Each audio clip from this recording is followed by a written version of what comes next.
Live mula sa GMA Network Center, ito ang 24 Oras. Magandang gabi po, Luzon, Visayas at Mindanao. Nilimas ang 35 milyong pisong halaga ng alahas at pera sa isang jewelry store na nasa loob ng isang mall sa Osamis City. Pati isang ATM hindi sinanto ng mga kawatang dumaan sa drainage ng mall. 3 suspect at 5 persons of interest ang hawak ng pulisya. Na-trace sila dahil sa lagusang tumuloy sa isang peryahan. Tunghayan sa aking eksklusibong pagtutok. Wasak at nakatumba sa sahig ang vault. Limas ang laman at nakasabog ang mga gamit sa sahig. Yan ang dinatna ng mga staff sa pinapasukan nilang jewelry store sa Osamis City kahapon. Unang araw pa naman sana ng pagtitinda ngayong taon ng jewelry store na nasa loob ng isang mall. Gumawa po sila ng malaking butas. Dumaan po din yung mga suspect. May dala sila na yung parang martilyo, yung mga barena, ganun po. Sa food court, doon po sila lumabas. Tapos binutasan nila yung roll up para makapasok sila sa may grocery. Tapos doon sa store po namin, sir, binutasan po nila yung glass door namin.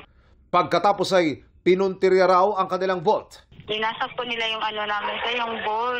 Hindi ko po alam kung anong gamit nila. Nagtataka po kasi ako, sir, kasi mabigat yung bowl namin at saka double door. Double lock, gano'n. Hindi ko pa alam kung paano nila binuksan, paano nila na-open, paano nila binasak yung bolt namin.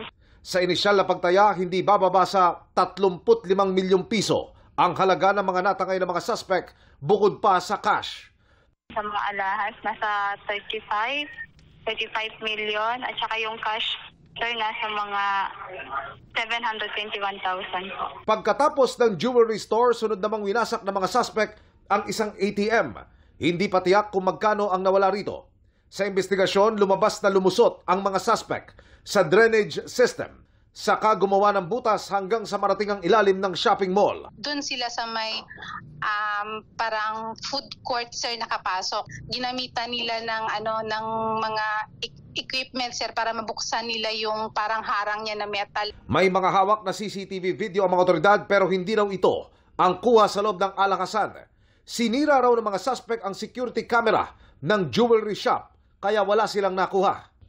Sa kabila niyan, 3 suspect at hindi bababa sa 5 persons of interest ang natukoy sa follow-up operation at nasa kustodiya na ng mga pulis. Galing sila sa komunidad kung saan pinaniniwala ang hinukay ang lagusan papunta sa mall. May butas siya, sir, sa ilalim. Heading ngayon doon sa tinatawag natin na parang peryahan. Doon sa area na yun, sir, merong mga nakatira ng kubo-kubo na mga bahay doon.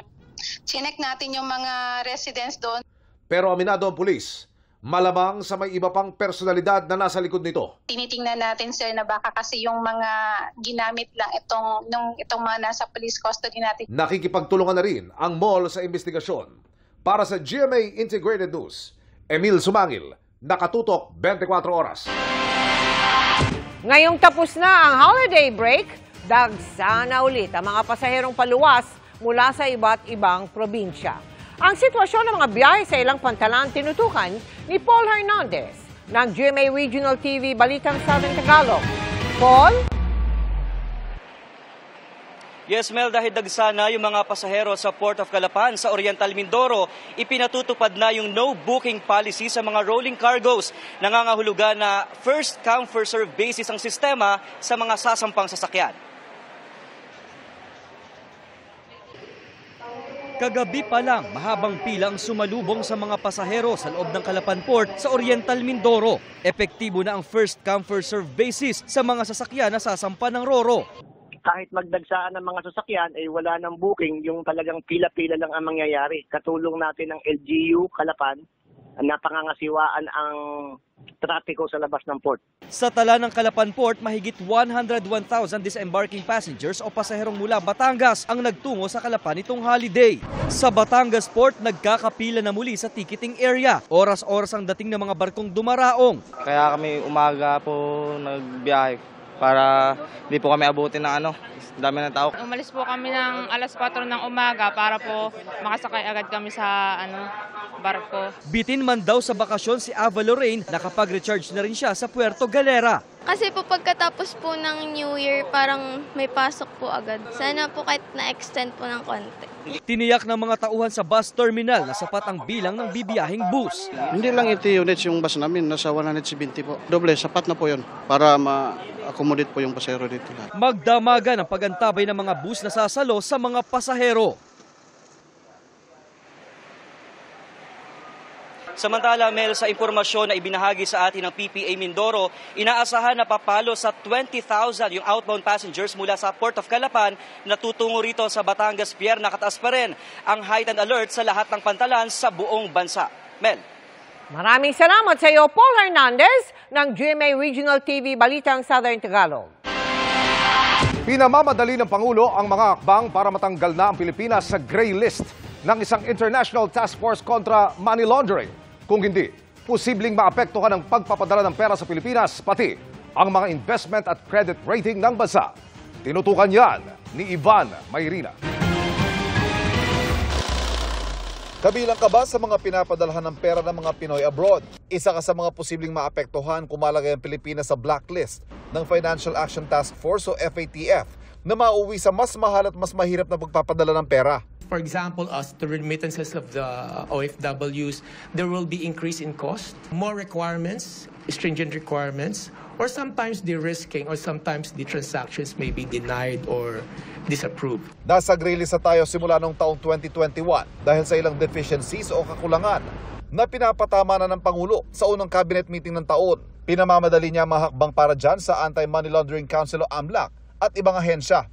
Ayon sa AMLAC, mula sa dating 18, 8 deficiencies lang ang kailangang ayusin. Kabilang dyan ang mas epektibong pangasiwa sa non-financial businesses tulad ng jewelry shops, real estate at mga kasino, pati mga professions tulad ng mga abogado at accountant, pati pagpapaigting sa investigasyon at paghahabla kaugnay ng money laundering at terrorist financing. Gayon din ang mahigpit na pagbabantay sa pagpasok ng pera sa mga paliparan at pantalan. The President directed all government agencies concerned to swiftly address the remaining strategic deficiencies. January 2023 pa dapat ang deadline para sa Pilipinas pero na-extend yan hanggang ngayong buwan. Kung hindi mahabol at matuloy ang pagka-blacklist, hindi lang padala ng mga OFW maapektuhan. There's already a reputational risk on the Philippines, particularly on the economy. It may affect our credit rating. It might also affect foreign direct investments in the Philippines. Sayang kung maapektuhan ang pamumuhunan sa bansa na lumilikha pa naman ng trabaho at syempre, nagdaragdag ng kakayahan ng mga Pilipino na gumastos. Kailangan din natin ng maayos na credit rating para mas madaling makautang ang bansa para sa mga proyekto nito at para sa mga serbisyo, lalo sa mahihirap. Para sa GMA Integrated News, Ivan Mayrina, nakatutok, 24 oras. Alinsunod sa deadline, tinanggihan na ng LTFRB ang aplikasyon para sa consolidation ng ilang jeepney driver. Reklamo ng isa, Nobyembre pa siya tinatanggihan ang sinasalihang kooperatiba. May mga lumang jeepney namang tuloy ang pasada. Nakatutok sina Jonathan Andal at Ian Cruz. Bumalik sa LTFRB si Mang Pedro Dulin para sana ihabol sa modernization program ang 3 jeepney niya sa rutang Binangonan-Edsa Show. Pero binigyan lang siya ng kopya ng memo na nagsasaad na nitong December 31 ang deadline. Git niya, November 15 pa naman siya lumapit sa co-op sa kanilang ruta pero sinabihan siya noon na di sila tumatanggap ng bagong miyembro. Ang mga dating prangkisa ng tulad niya, wala na tuloy bisa. Habang bibigyan naman ng prangkisa ang mga co-op tulad ng hindi tumanggap sa kanya. Sila raw ang kawawa. Sana kabi ko ng ganun, meron pa rin bigyan ng yung mga operators na gusto pa rin magmembro na matulungan para kami na na maging membro ng jeep ng modernization. Iginit din niyang 2 beses siyang nagtungo sa LTFRB bago ang deadline matapos tanggihan ng co-op. Kanina, pinayuhan siya ng taga-LTFRB na magtungo sa Office of Transportation Cooperatives o OTC ng DOTR. Ang kaya kong magawa as OTC po, kaya kong kausapin yung kooperatiba doon sa inyo. Titingnan ko po kung ano pa yung mga pwede. Dagdag pa ng OTC, tapos na talaga ang deadline.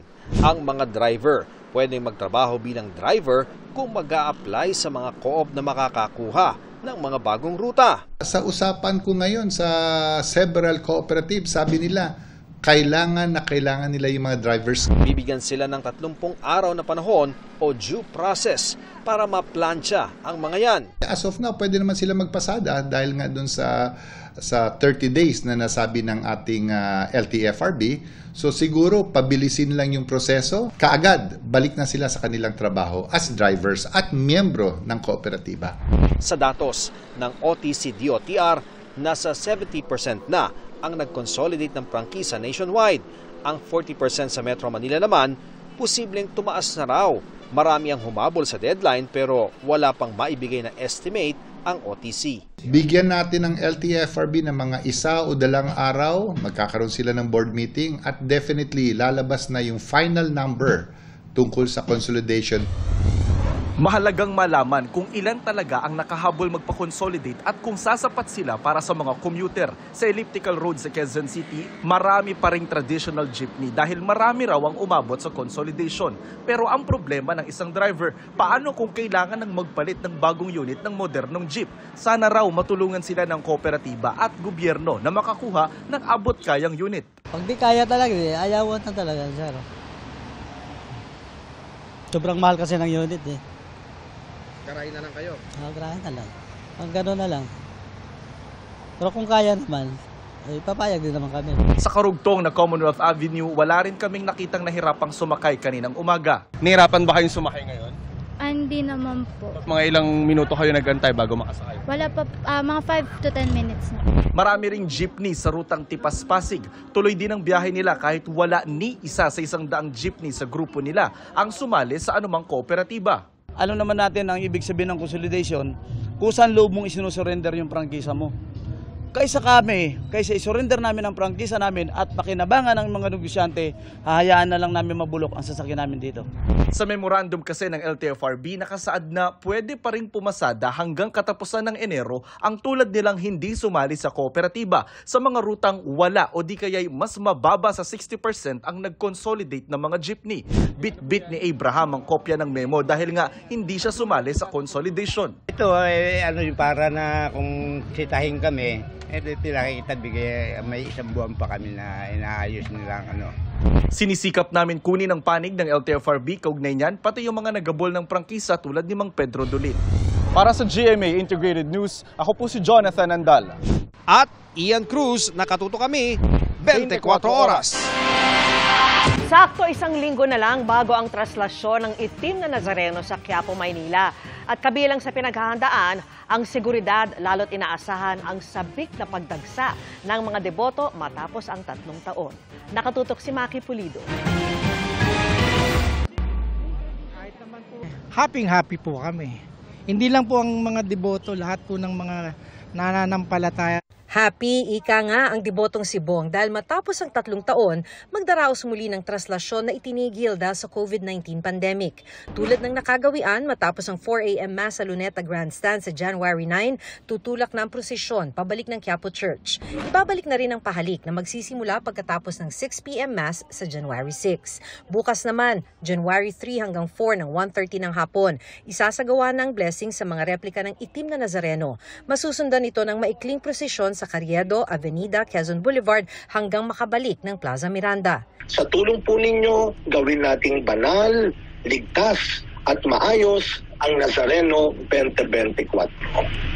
Inihahanda na rin ang paligid ng Quiapo Church. Napapaligiran pa rin ng steel fence ang Plaza Miranda para makatulong sa crowd control, lalo't sa Villalobos Street pa rin ang entrance ng mga gustong pumasok ng simbahan. Sinisemento na ang mga butas at lubak sa kalsada dahil maraming nakayapak na deboto. Sisimulan na rin paalisin ang mga sidewalk vendor para walang harang ang mga kalsada. Si Luz Viminda, bandang rekto na muna magtitinda. Inuunawa na lang po namin para po kay Nazareno. Tulad sa mga nakaraang traslasyon, maaaring i-jam ang signal sa daraanan ng Andas at paligid ng Quiapo Church. Paalala ng Philippine National Police o PNP, bawal gumamit ng backpack, magsuot ng bull cap, magdala ng liquid canister. Sa halip naman na payong, kapote na lang. Huwag ding magdala ng mga matatalim na bagay kahit na nail cutter. Hindi ho natin naasahan kung nasa bagyan at mahulog yan, may makakaapak, magkakaroon po ng injury. Sana rin daw kung person with disability o may iniindang sakit, huwag nang ipilit magtraslasyon. Kaya si Jim Well na mild stroke, magsisimba na lang sa pista ng itim na Nazareno. Baka pag bumigay ako, wala hong tumulong kagad sa akin. Sisimba na lang po ulit. Para sa GMA Integrated News, Maki Pulido, nakatutok, 24 oras. Wala ng visa ang mga Makati Yellow at Blue Card na mga nakatira sa mga Embo Barangay na ngayon ay sakop na ng Taguig City. Marami pa namang benepisyo yan, lalo sa pagpapaospital at mga gamot. Nakatutok si Dano Tingkungko. Simula kahapon, wala ng bisa ang yellow card ng Makati na hawak ng mga residente ng mga Embo Barangay, maliban na lang kung empleyado sila ng Makati City Government. Pagsunod yan sa utos ng Korte Suprema na hindi na sila sakop ng Makati at sakop na ng Taguig City. Ang mga may yellow card pa naman, sagot ng Makati City Government ang healthcare at maintenance medicine kabilang ang para sa hypertension at diabetes. Libre rin ang bill nila sa Ospital ng Makati, Barangay Health Center, Satellite Laboratory at mga paanakan kung hindi ito lagpas ng 5,000 pesos. Kung sumobra rito, flat 500 pesos lang ang babayaran. Pati blue card ng mga senior citizen na nakatira sa 10 Embo Barangay, wala na ring bisa. Kaya hindi na sila libre sa mga sinihan sa Makati at hindi na bibigyan ng Makati City Hall ng cake tuwing birthday at 100,000 pesos cash kung 100th birthday. Medyo nadismaya kasi siyempre sanay na sa ganun eh. Medyo maka-discount sa yellow card. Ang laking kabawasan pag may yellow card ka eh. Laking kawalan talaga ng para sa amin dahil importante sana yon. Ititigil na rin ng Makati City Hall ang pag-ooperate nila sa mga health center at lying-in clinic sa 10 Embo Barangay dahil expired na ang license to operate ng mga ito. Nanghihinayang man, umaasa mga taga-Embo Barangay na tutumbasan ng Taguig City Hall ang kanilang benepisyo noon. Ako nag-birthday ako ng December 25. Kaya ito isasubmit ko sa Taguig ngayon. I-apply ko lang sa Taguig to. Tumanggi muna ang Makati City Hall na magpaunlak ng panayam. Wala namang pahayag ang Taguig City Hall. Para sa GMA Integrated News, Dano Tingkungko, nakatutok, 24 oras. Self-restraint o pagpipigil sa paggawa ng mga hakbang na magpapalala ng iringan. Isa yan sa mga binanggit sa pahayag ng mga foreign ministers ng ASEAN, kaugnay ng South China Sea. Nakatutok si JP Soriano. Walang tinukoy, lalo kaugnay ng magkakasunod na aksyon ng China sa mga sasakyang pandagat ng Pilipinas. Pero naglabas ng pahayag ang mga foreign ministers ng ASEAN o Association of Southeast Asian Nations kaugnay ng South China Sea. Partikular na binanggit ang halaga ng kalayaang maglayag at lumipad sa South China Sea. Gayon din ang pagrespeto sa mga legal at diplomatic na proseso na hindi nagbabanta o gumagamit ng puwersa alinsunod sa mga international law tulad ng UNCLOS. Muli rin idiniin ang pangangailangang ibalik at palakasin pa ang tiwala sa isa't isa at ang pagpipigil sa paggawa ng mga bagay na magpapalala ng iringan. Welcome daw ang naganap na dialogo ni Chinese President Xi Jinping at US President Joe Biden sa sidelines ng APEC Leaders Summit kamakailan lang. Hindi naman nabanggit ang pag-uusap din ni Pangulong Bongbong Marcos at President Xi sa parehong pagtitipon. Ipinauubaya na ng National Task Force on the West Philippine Sea sa DFA ang pagbibigay ng komento kaugnay sa ASEAN Statement. Wala pang bagong pahayag ang Chinese Embassy sa Pilipinas kaugnay dito. Para sa GMA Integrated News, JP Soriano, nakatutok 24 oras. Manigong 2024 ang sumalubong sa nag-iisang tumama sa Ultra Lotto 658. Halos 600 milyong piso po ang kanyang jackpot. Nakatutok si Mav Gonzalez.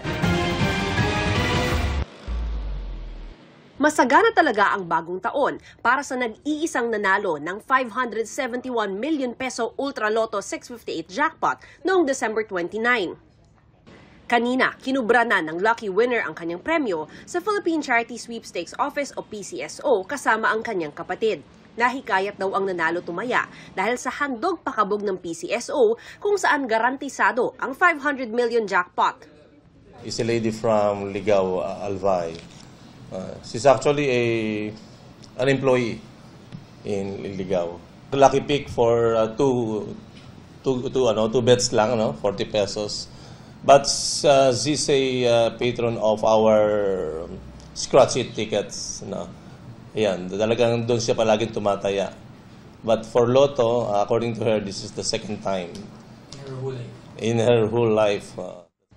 Wala raw talagang inaalaga ang kombinasyon ang nanalo, kaya lucky pick ang taya niya. Ibig sabihin, computer ang namili ng mga numerong tinayaan niya. Na-encash na ng nanalo ang premyo niya kanina na binawasan ng 20% tax. Ito na ang pinakamalaking lotto jackpot sa taong 2023. Kaya naman nag-aalala para sa seguridad niya ang nanalo. The price is really that much, that big, unusual yung amount because of this additional price jackpot provided and offered by the PCSO. So she was really nervous. In fact, medyo nangingilid pa yung luha niya.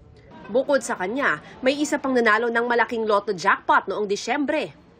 Meron din tayo ng 649, parang 300 million something ito. Last week. Ito ring month na to, December. Na-claim na po ba yun? Yes, last week. Tama? Hindi pa ba? Hindi pa. Hindi pa nag-claim yung 649. Sorry. So, naghihintay pa rin kami sa kanya. Saka yung From Quezon City yan. 642. 1 year, since na-draw natin yung winning number niya, meron siyang 1 year to claim. Sa ngayon, may dalawa pang pakabog na hindi pa napapanalunan. Aabot sa 505 million ang 649 Lotto jackpot, habang 574 million ang 655. Nasa 103 hanggang 107 million naman ang tansyang jackpot sa 642. Para sa GMA Integrated News, Mav Gonzalez, nakatutok, 24 oras.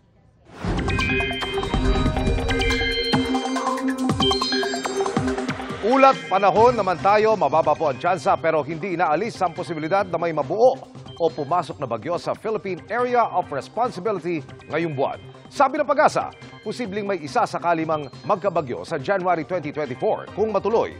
Maaari itong maglandfall sa Caraga o Eastern Visayas. Pero may mga pagkakataon din na lumilihis ang bagyo papalayo sa bansa. Kaya patuloy na tumutok sa magiging pagbabago sa mga susunod na araw. Ito naman ang magiging pangalan ng mga bagyo sa PAR ngayong taon. Nauulit kada 4 na taon ang pangalan ng bagyo. Pero ngayong 2024, ang ilan sa listahan ay bagong pangalan na ipinalit sa mga bagyong nagdulot ng matinding epekto at pinsala sa bansa noong 2020. Samantala, para sa rainfall forecast bukas, base po sa Metro Weather, may pag-ulan pa rin sa ilang bahagi ng Northern at Central Luzon, Quezon, Mimaropa at Bicol Region. Sa Metro Manila, posible ang kalat-kalat na ulan sa ilang lugar sa hapon.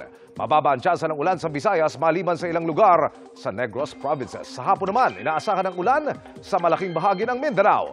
May heavy to intense rains kaya maging alerto sa banta ng baha o landslide. At kamustahin naman natin ang lagay ng trapiko sa ilang pangunahing kalsada ngayong tapos na po ang bakasyon ng marami. At nakatutok live si Mark Salazar. Mark!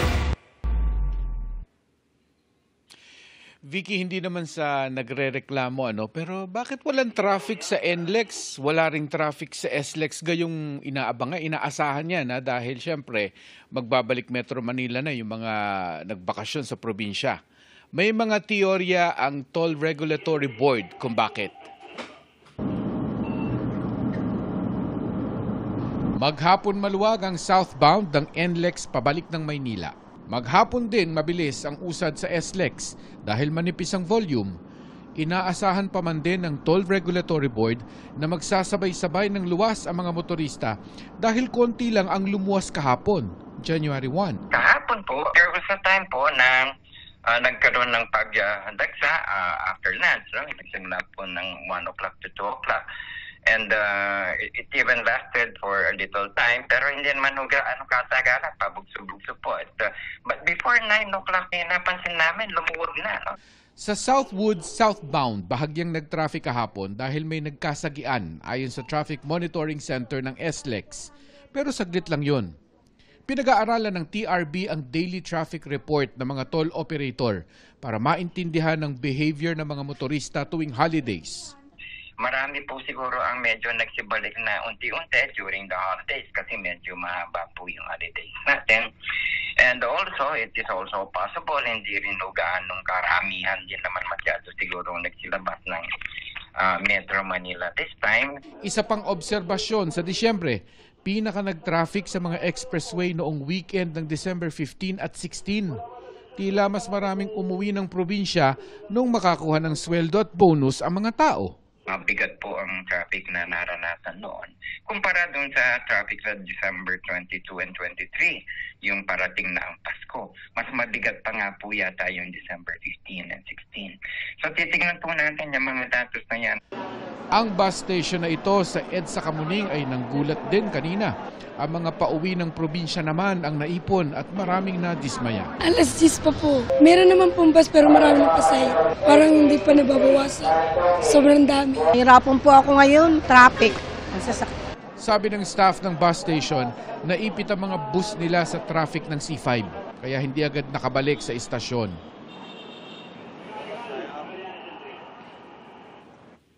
Patuloy pa rin nakaabang yung mga toll operators dahil baka mamaya bukas o sa makalawa ay meron pa rin mga kababayan tayong magbabalik Metro Manila.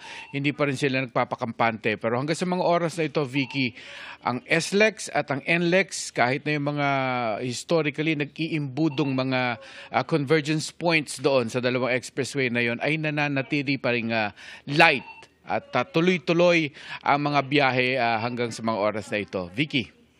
So, magiging matiwasay mamaya, Mark. Maraming salamat sa iyo, Mark Salazar.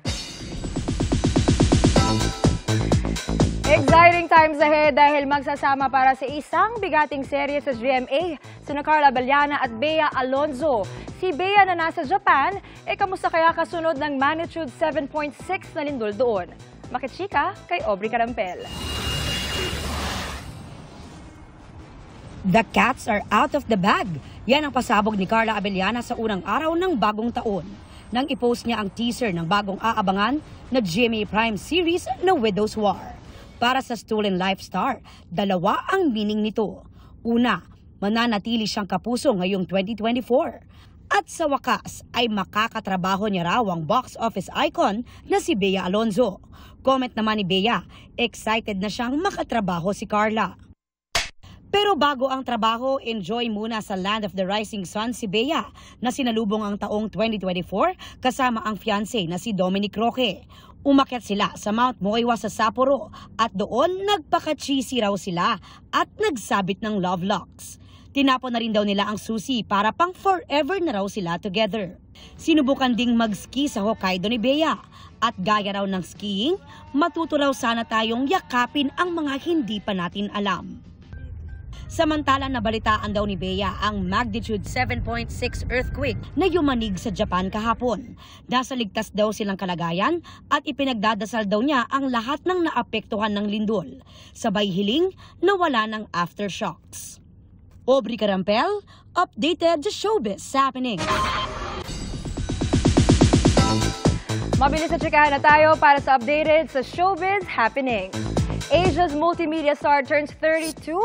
Sa kanyang IG, binahagi ni Alden ang ilang dapper portraits na pinusuan ng fans at umulan din ang birthday greetings mula sa kanyang friends and family. Happy birthday, Alden!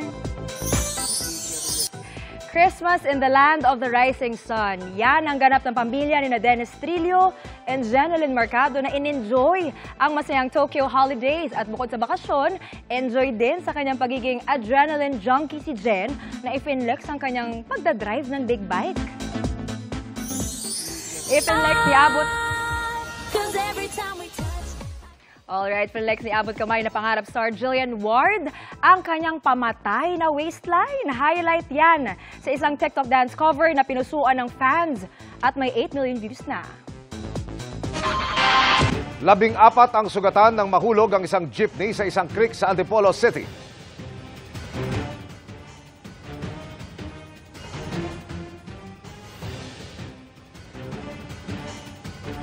2:00 ng hapon kahapon nang sumalpok at lumusot sa barrier ng creek ang jeepney. Nangyari po ito sa kahabaan ng Circumferential Road sa Barangay San Isidro. Ayon sa pulisya, nawalan daw ng preno ang jeepney sa pababang daan. Kaya sa halip na makadisgrasya, ikinabig na lamang ito ng driver pakanan. Nagtamo ng bali sa balikat ang driver na mahaharap po sa asunto. Patangay ang isang pulis matapos sa aksidenteng mabaril ang sarili sa Davao del Sur. Kinilala ng Bansalan Municipal Police Station ang biktima na si Patrolman Janiel Salip Pepito. Mismong ang nanay ni Pepito ang nakakita sa kanya habang naglilinis ng baril bago niya narinig ang putok ng baril. Isinugod pa sa ospital ang biktima pero idineklarang dead on arrival. Rambula naman ang naging pagsalubong ng ilang kabataan sa Davao City sa bagong taon. Sa kalsada, nagpang-abot ang dalawang grupo kung saan ilang menor de edad ang sugatan. At nakatutok si Arjun Relator ng GMA Regional TV 1 Mindanao. Alas 12:18 ng hating gabi kahapon, nakunan ang grupo ng kabataan sa Kilometer 5 Matina-Pangi Road, Barangay Matina Crossing, Davao City. Mula sila sa Purok 2 at Purok 3 sa magkabilang bahagi ng highway. May ilang hinarang pa ang mga sasakyan upang ipakasa ang kanilang viral dance challenge. Alas 12:26, makikitang sinuntok sa likod ang isang lalaki. Maya-maya pa, nagkaroon na ng komosyon hanggang sa humantong na ito sa rumble ng mga kabataan. May ilang makikitang umawat, ngunit may biglang nanuntok na naman kaya nagtuloy-tuloy na ang rumble. Kabilang sa sugatan ang 15 anyos na si alias Troy.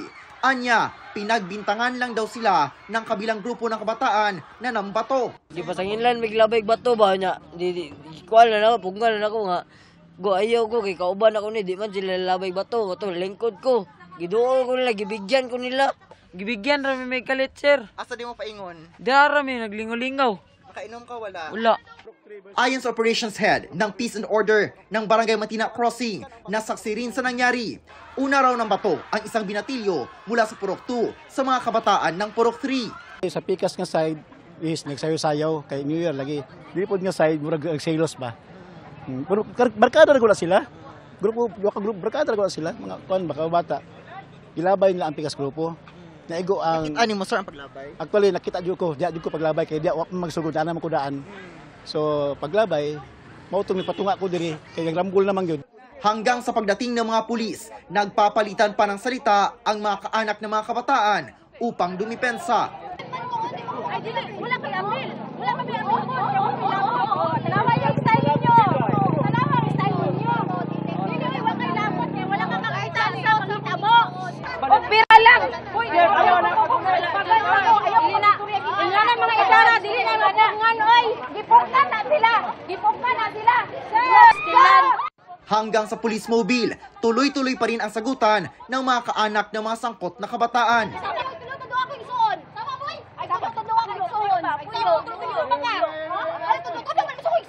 Nasa kustodiya na ng Talomo Police ang 20 anyos na lalaki na itinuturong unang nanuntok sa minor de edad.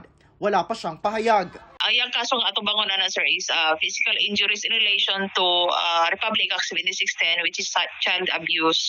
Para sa GMA Integrated News, Arjun Relator ng GMA Regional TV 1 Mindanao, nakatutok 24 oras. Maraming Pinoy at mga sikat ang nagbabakasyon ngayon sa Japan, ang dream destination ng marami. Paano nga ba masusulit sa loob ng 24 oras?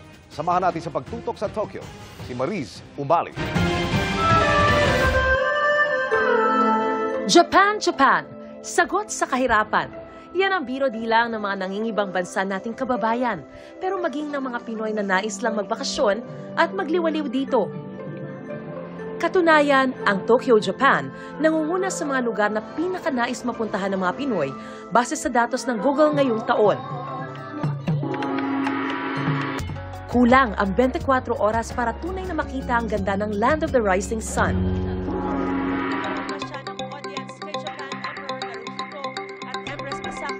Pero kung tulad ko kayo nagahon sa oras, nag-uulan mula dito sa Tokyo, Japan. Ano ang kaya nating isiksik sa mabilisang pag-iikot dito sa Japan? Let's find out! Siyempre, hindi kompleto ang Japan experience kung hindi tayo magra-ramen. Kaya, tara na. Isa ito sa pinakasikat na ramen house dito sa Tokyo. At kung makikita niyo naman, talagang binipilahan siya. O, galit-galit muna.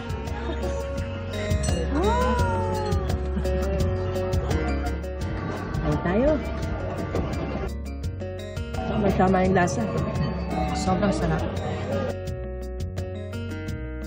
Ayan, may energy na para mamasyal. Sabi nila kung gusto mong maramdaman agad ang kultura ng Japan, sa Shibuya Crossing ka kaagad pumunta sa unang araw mo pa lang sa bansa. Narito tayo ngayon sa Shibuya Crossing, ang pinakaabalang tawiran o busiest pedestrian crossing sa buong mundo. Alam niyo po ba na umaabot daw ng hanggang 2,500 na tao at tumatawid dito kada 2 minuto? Hindi naman obvious, di ba? At kahit paulit-ulit ka nang tumawid dito, nakakamangha pa rin. At kahit napakaraming dumaraan dito, bihira raw ang road traffic jam dito kahit rush hour. Pagtawid lang ng Shibuya Crossing, matatagpuan na ang isa sa pinakasikat na landmark o tourist spot dito sa Tokyo, Japan, ang monumento ni Hachiko. Sa mga hindi nakakilala, si Hachiko ay tunay na aso na tumira rito sa Tokyo noong early 1900s. Naging tanyag siya dahil sa kanyang katapatan at debosyon sa kanyang among si Ueno. Isa pa sa mga tourist spot dito sa Tokyo, itong higanting moda na sikat na karakter na si Godzilla ay may taas na halos 40 talampakan. At pag narito ka, feeling mo talagang lumitaw itong real-life Godzilla rito sa Shinjuku. Natakot! Saan ba ako tatakbo?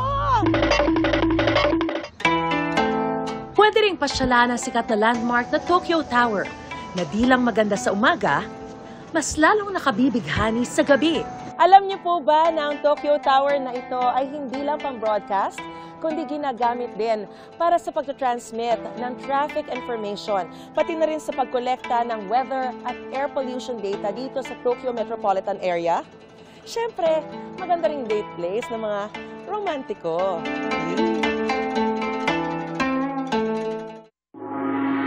Siyempre, hindi kompleto ang pamamasyal kung walang shopping. At pag nandito sa Japan, saan pa ba kundi sa Don Quixote. Sa ganda ng mga tanawin, sarap ng pagkain, bait at hinahon ng mga Hapon, at masarap na pagsha-shopping, talaga naman nakakatanggal stress at nakakasaya sa damdamin ang pamamasyal sa Japan. Until next time, Japan, Jafun! Mula rito sa Tokyo, Japan, para sa GMA Integrated News, Mariz Umali nakatutok, 24 oras. Samantala, excited na ang real-life couple na sina Derek Monasterio at Elle Villanueva sa kanilang on-screen comeback. Marami raw silang natutunan sa set ng upcoming revenge drama na makiling na shinare nila sa GMA Integrated News interviews. Makichika kay Nelson Canlas. Love changes everything. Totoo daw ito para kina Derek Monasterio at Elle Villanueva dahil mula nang magsimula ang kanilang real-life relationship noong 2023, malaki na ang pagbabago sa kanila. Hindi lang sa professional life, kundi maging sa kanilang personal na buhay. Naging usap-usapan ang closeness nila sa set ng Return to Paradise noong latter part ng 2022. Pero inamin lang ng dalawa ang kanilang off-screen romance noong August 2023. Naalala mo yun, parang nag-usap tayo na sabi natin parang, o sige, wala na tayo i-date na iba, ito na yon game. Parang ganun. Pero hindi pa kami naglagay ng label nun. Parang ganun pa lang. Pero as time passed by, parang naglagay din kami ng label. Yeah. Anong importance ng label sa inyong dalawa? Para sa akin, important kasi talaga siya sa lahat ng relationship, kahit anong relationship na meron ka with other people. Because it defines your boundaries and your objective with someone. And kung hanggang saan yung papatunguhin ng relationship nyo. Kapwa raw sila napabuti dahil sa isa't isa. Naging better overall sa lahat ng aspects ng life. Mas naging mature yung mga decisions ko, yung mga financial decisions, relationships with people, commitment to my craft. Mas lahat may ano na siya, meron na siyang parang blueprint na alam ko na yung gagawin ko nung na-meet ko siya. Kaya't magandang timing daw ito para buhayin ang kanilang tambalan on screen.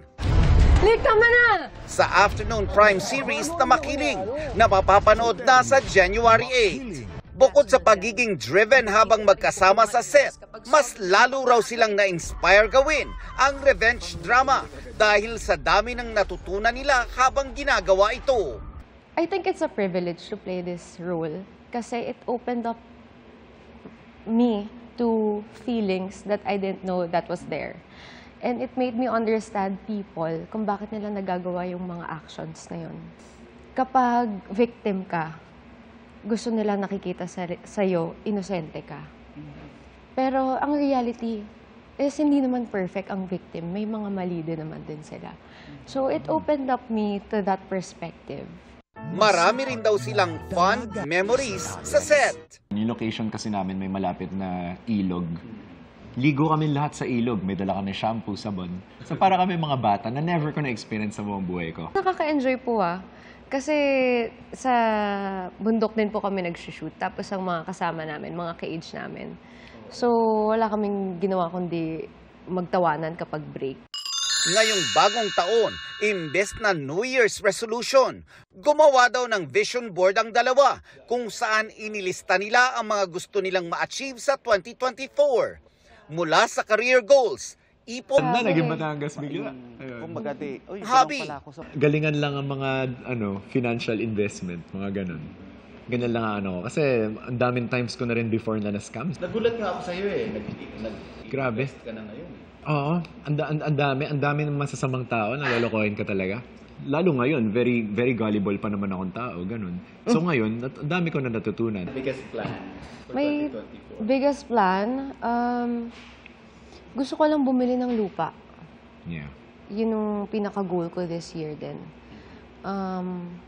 Yun I wanna invest sa lots. Lahat ng na-interview ko halos gusto travel. Mas maganda mag-enjoy pag marami kang pera. Pag marami kang investments, pag marami kang by the time na 40, 50, alimbawa wala na tayo sa showbiz, doon na tayo mag-travel, doon na tayo enjoy yung kinita natin. Nelson Canlas, updated sa Showbiz Happenings. And that's my chika this Tuesday night. Sa ngalan ni Iya Verliano, ako po si Patricia Tumulak. Miss Mel, Miss Vicky, Sir Emil. Thanks, Patricia. Salamat sa iyo, Patricia. At yan ang mga balita ngayong Martes. Ako po si Mel Tiangco. Ako naman po si Vicky Morales para sa mas malaking misyon. Para sa mas malawak na paglilingkod sa bayan, ako po si Emil Sumangil. Mula sa GMA Integrated News, ang News Authority ng Pilipino. Nakatuto kami 24 oras.